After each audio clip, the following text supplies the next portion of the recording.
For the record, China does not run the Panama Canal, but Panama is ending its ties with China's foreign investment program based on some pressure from us, the U.S. Now, this is going to happen in 2026, based off some talking back and forth and a meeting held basically in the last couple of days with President Jose Raul Molino and Secretary of State from us, U.S., Marco Rubio.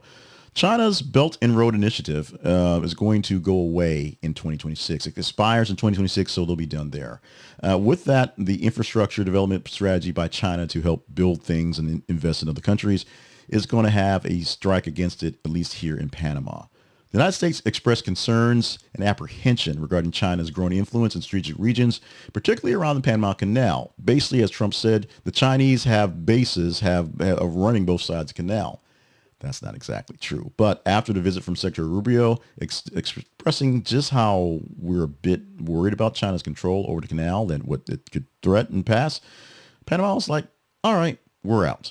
Of course, China's not exactly happy. They expressed their regret over Panama's decision to exit the BRI. Chinese officials have defended the initiative, stating that it aims to promote global development and cooperation. The move is seen as a significant step to reducing Chinese influence in the region and strengthening the U.S.-Panamanian relations, which weren't necessarily bad, but got a little ruffled when people said, there's Chinese folks down there at the canal.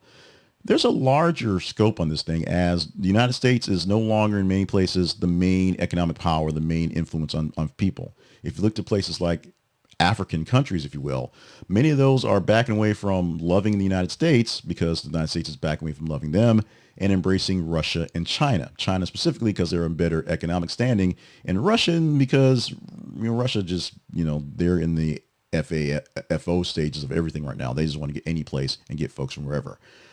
What will come about from this? Well, nothing's changing in the canal. Basically, everything is fine there, other than the fact that in about 2 years, the influence of the Chinese in their infrastructure around the nation and Brazil and around the canal itself will be gone. What's it mean for all of us in the grand scheme of things? The uncertainty of the times will continue to be uncertain times.